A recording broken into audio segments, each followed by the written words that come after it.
Power systems have been a crucial part of the DNA of all shonen manga and anime pretty much since its inception, you know? It's been the easiest way to explain why characters are able to do the things that they can in any given series. You know, there's no Dragon Ball without Ki, there's no Naruto without chakra, and there's no Bleach without Reiatsu or Reishi or spiritual pressure or whatever the fuck you want to call it. They call that shit so many different things in Bleach. But One Piece sits in a very unique space to me, you know? Even though the first power system that we were introduced to was devil fruits, which are special fruits that give each person who eats one a special power that is unique to that person only, that's divided into 3 classes, and even among that 3 classes, some are even further subdivided into other classes.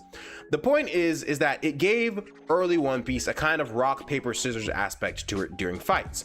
But what about the people who didn't have devil fruit powers? How do they keep up with these mystical, oftentimes godly, broken abilities?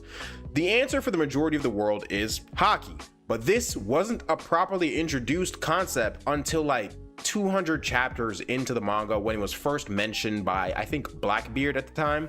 So today I want to answer the question that many One Piece fans, including myself, and haters alike, not me, I used to be a One Piece hater, not no more, I have seen the light, have had, and it's, was Haki always a part of One Piece? And the answer is yes. And to prove this, I want to look at pre-time skip One Piece and reference instances from post-time skip One Piece that see similar applications or effects to what Haki would do. And to do this, I want to look at the times characters mention or reference the traits of Haki, and then finally I want to discuss why this power system is vital to the One Piece world as a whole. So with all that out the way, I want to say thank you guys so much for the support that you've been showing. You know, keep subbing, liking, commenting, and with all that out the way, let's get it done.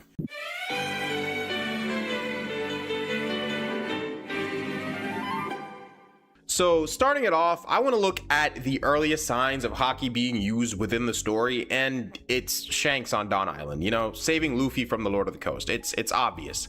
So at first it was chalked up as just, you know, the typical badass anime aura moment from the mentor figure for the audience, and the little kid, he's like, oh my god, he's so cool, like I want to be like him when I grow up, you know, that kind of thing.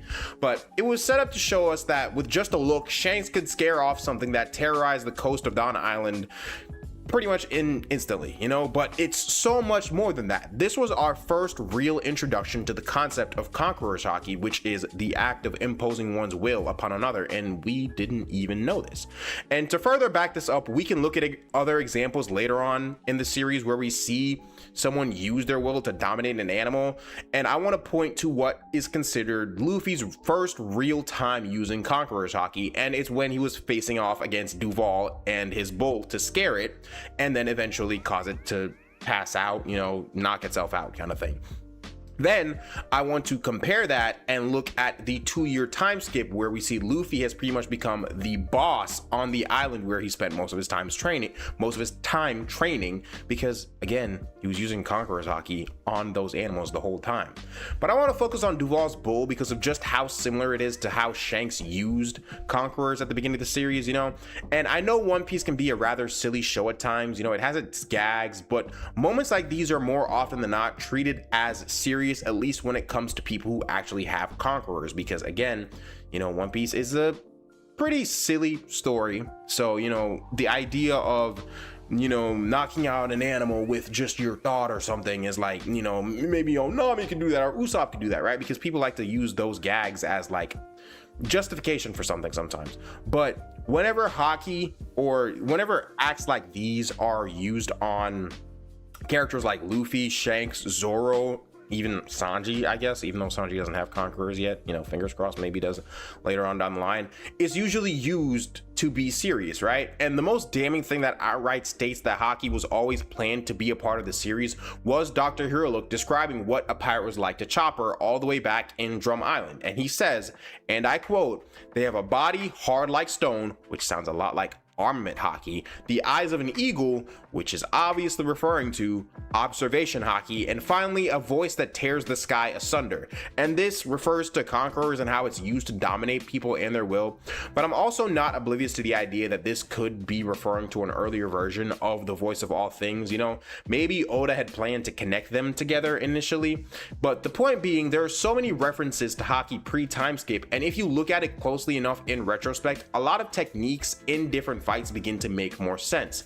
Looking at CP9 and some of their Rokushiki moves, namely the Tekai or the Iron Body and the Shigan or the Finger Bullet, you know, the most obvious one of these two being the Iron Body, because it is described as hardening muscles to the strength of iron to cancel out damage. And I don't know about you, but that literally sounds like textbook armament haki and how it's used defensively. Then there's the finger gun or the finger pistols, I can't remember if that's what they called it, which is just the one where Lucci uses his fingers to stab you, where he does, yeah, he just does that a whole bunch of times. That's kind of Lucci's signature thing, and it's kind of sick and twisted if you really think about it. But this again is very similar to an offensive application of armament haki. And the point being that while not outright stated as much as it is post timeskip, Haki has always been around in the background of One Piece. And while I definitely think retroactively going back and seeing other characters that lost fights that they had no business losing had it, and I'm looking at you, Ace, I really don't know how you lost a, no, not even Ace, bro, I'm looking at you, Crocodile, Alabasta, you fought Whitebeard. Did you lose to Whitebeard? Yes, but how did you lose to Luffy? A Luffy without gears. I'm sorry, I was about to glitch and just go on a whole freaking tangent, bro. Luffy without gears, and Crocodile got packed up by him. He put some water and blood on his hands, and you tell me that you couldn't just knock this boy out with one armament haki powered punch? Like, come on, bro, stand up. Like, that's one of the, I'm going on the tangent right here. But the way that I like to rationalize Haki being a part of the early series is that we are seeing it from the perspective of Luffy, and honestly just how it was meant to be seen. Because for one, Luffy knows absolutely nothing about Haki, which is kind of crazy, but I get it. Most of the world doesn't, yeah, most of the world still believes that devil fruits aren't real. So I get it that Haki isn't seen as this thing that's actually real to people. But also, Haki was never meant to be physically seen the way that we see it, right?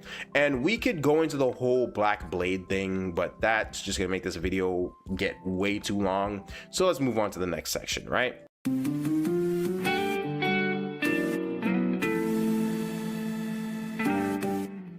A big thing that people ask, especially when looking at devil fruits, is why is Haki important? You know, we had this power system that was introduced to us way back at the beginning of the series. Why halfway through the story would Oda choose to introduce a completely new power system?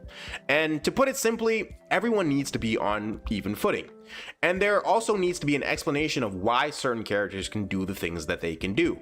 While not being the first one introduced to us, Haki is the base power system of One Piece. It's the chakra, the key, the reishi of the universe, if you will. Devil fruits are just an addition on top of that. This is evidence because they are bound by the laws of Haki. They can be countered and sometimes even straight up negated by Haki. It is a crucial part of the universe as it gives us a reason as to why someone like Garp, who hasn't eaten a devil fruit, can be at the top of the verse the way that he is. I also think it's a way better explanation as to why admirals are such a threat. You know, I know their devil fruits are pretty broken and busted, at least relatively speaking to pre-timeskip, because Logias were just out of this world broken in pre-timeskip One Piece, because again, Haki wasn't introduced. But why would you fight them when you can just throw water on them, like get them out into the ocean, and there, your problem is solved? And I know that this is a gross oversimplification, because anyone who's worth their salt in the One Piece universe isn't just going to let you lead them out to sea and fall into the water. But that training scene during the Garp versus Kuzan fight was such a great way to extend and explain why the admirals are so strong. They are a threat even without their devil fruits, which I think is a very crucial thing that you need to be at the top of the verse in One Piece, right? The fruits only serve to enhance their danger and proficiency in a fight. And honestly, if anything, people thinking that they are dependent solely on their fruits in a fight can be used to their advantages in ways that we can't even think of. And to add on to that idea of even footing, it makes the power in the world very achievable. Think of someone like Kobe, right? He started all the way at the bottom, who was able to become a relatively strong character in his time training with Garp.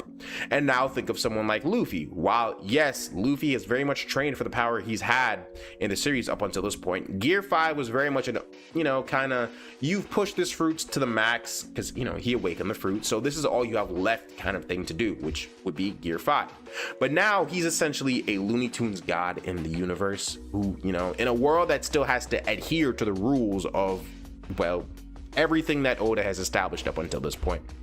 But to actually make Kobe a relevant threat to Luffy, because Kobe is being set up as Luffy's Garp, if we're being honest, I don't think it's handled as well as, Garp and Roger is portrayed to us. But again, that's what Kobe is set up to do. Kobe is set up to be the next Garp. They need to have a common ground on which they can fight when the time comes, which is Haki. And while I don't think in any universe Kobe is beating Luffy in a fight at all, it does make the fight more plausible. But One Piece being as long as it is and being able to introduce a new power system midway through its story is a real testament to how good a writer and storyteller Eiichiro Oda is. And now by no means am I saying that it was integrated perfectly. That can be seen with, again, Luffy versus Crocodile all the way back in Alabasta, a fight that I stand on that Luffy should not have won with the information that we have now. But you have to give credit where credit's due, because there was some pretty strong groundwork laid to make this power system happen. And honestly, I can't really tell you a story that has introduced another power system that has been integrated into the story as well as Haki has. And I will say I'm not the biggest fan of how in late stage One Piece currently, if you are reading One Piece, it has become the answer to, honestly, even in the anime, it's become the answer to literally everything. You can't beat the immortal demon, more Haki. Can't damage the super strong dragon man, more Haki. Whoever has more Haki, win fight. That has become late stage One Piece. And while I am very much happy about the Gear 5 introduction, I did talk about that in a video previously, Haki still is a thing that's going on in One Piece that's just, Haki this, Haki that. But that's the video. I hope you guys enjoyed as usual. Again, thank you so much for the support. Please continue liking, commenting, subscribing, and if you guys ever have any video ideas that you want me to do, you can comment them down below and I'll give them a consideration. I'm not one of those YouTubers where if I see a video idea, I'm like, oh, I can't do that anymore. Like, no, I would love for you to be able to interact with you guys and have you guys shoot me some ideas on what you think that you would see on the channel, because again, this is a community that I'm trying to grow. So I would really love your input. Again, as usual, I do want you guys to give me some feedback on what you think I can improve on, whether it's my scripting, looking at the camera more, speaking clearer or something, whatever you guys have to tell me. I read the comments literally all the time. Every single video, I'm down in the comments, man. So please let me know what you guys think. But I'll see you in the next one. And, I love you guys. Thank you so much. You're really helping me achieve this dream.